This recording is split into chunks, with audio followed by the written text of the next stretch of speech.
to the second episode of Anzac Day. It's coming at you Tuesday, 7 p.m. from Amy Park. It's the Storm taking on the Warriors. Now, I'm going to start this episode by saying and speaking my mind a little bit, going, I have no idea why Melbourne gets this game every year.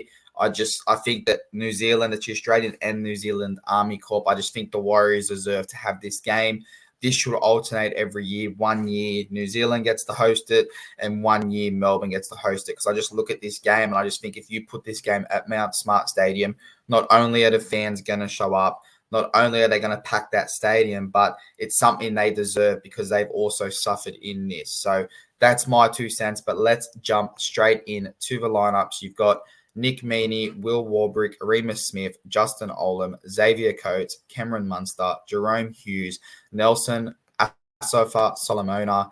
You've got Harry Grant, Christian Welsh, Trent Leore, Alicia Katoa, Josh Kinn, Bronson Garlick, Tarek Sims, Aaron Penne, Tyron Wishart, Grant Anderson, and Tabe Marora coming in to that bench. Now, there has been a few changes to this squad. Obviously, Eisenhuth and Alec MacDonald, they're both injured. They were unable to take part in Monday's captain's run, so they were replaced in the squad by Aaron Penne and Tyron Wishart. Now, prop the big man Nelson, as you can see on the screen, he does return from his knee injury.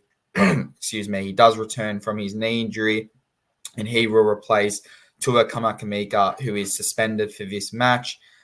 He still is in some doubt to play. However, the longer turnaround that they do have by having this game on Tuesday probably will keep him there come an hour before kickoff. And obviously, the other big notable in here is Nick Meaney comes back into this squad after he missed round 7 due to delayed concussions. So what I mean by delayed concussions, by all accounts on the day he passed last week's concussion test.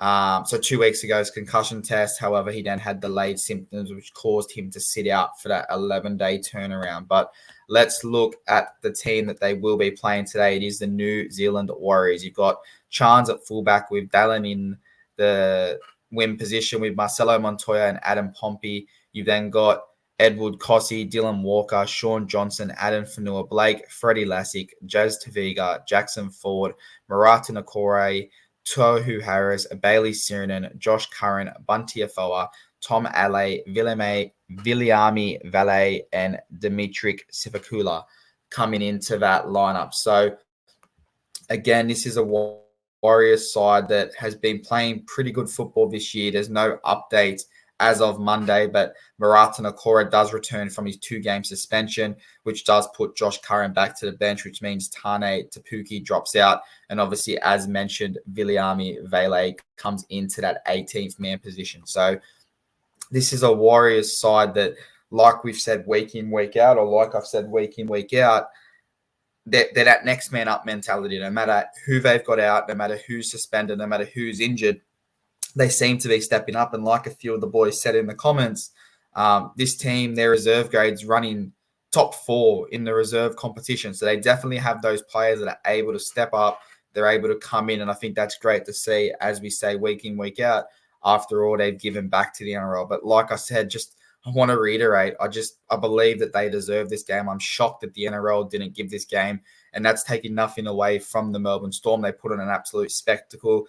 Their light show, their way they pay respect to the soldiers past and present, I think it's absolutely brilliant. But I think it's time we do give this game to the New Zealand Warriors at least for a year or two and allow them to have that experience and allow them to pay tribute in their own way down in New Zealand. So that's my 2 cents. But again, this is a strong squad. Their previous 2 meetings, it's a bit scary if you are a Warriors fan. The 29th of July last year, the Storm ran out 24-12 victors against this side. You go back to this game a year ago, and it was 70-10 with Melbourne absolutely blowing the Warriors off the park. But like I've mentioned, under Webster, with the new signings, this is a completely different New Zealand Warriors side. And I think it will be a lot closer this year. And like I believe it was Jacko said in the comments, this is time for them to put years and years of absolute torture on Anzac. They're getting absolutely hammered by this Melbourne Storm side. This is their chance to turn around and go, no, We're the Warriors. We know what we stand for now. We've got that next man up mentality. We're going to fight till we drop. And I really expect this is going to be an absolute cracking game at 7 p.m. coming from you from Amy Park. But quickly before we move on, we look at their head-to-head since 1998. They've played 49 games. Storm have won 31. The Warriors 16, and there's been 2 draws respectively. Both teams come into this game in somewhat decent form. Obviously, Melbourne have lost their last game against Manly. They have won 3 of their last 5. The Warriors come into this game having beaten the Cowboys and carry 4 from their last 5 wins. Now, as mentioned in the previous game, both teams have showed that they can get there, they can dig in, and they can score points.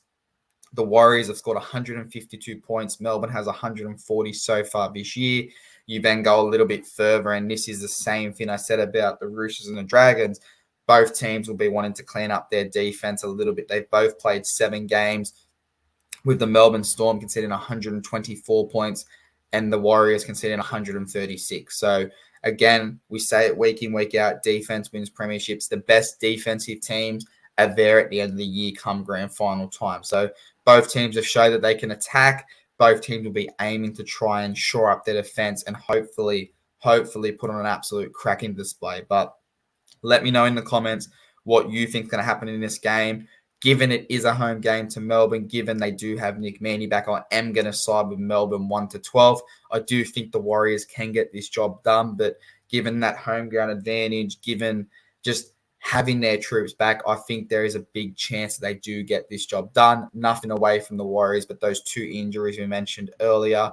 Plus, again, they've got to travel once again. I just think coming in the last couple of minutes, it might get Melbourne across. And I'm going to go 1-12 Melbourne, but I think it could be a lot closer than that. But as I always say, my heart is leaning towards I want the Warriors to get this win. So I'm not going to be upset if I don't get this tip right. But guys, let us know in the comments what you think. I'll drop Baxter's prediction below. And obviously hit like, hit subscribe, and we'll talk to you soon with the Round 8 reviews.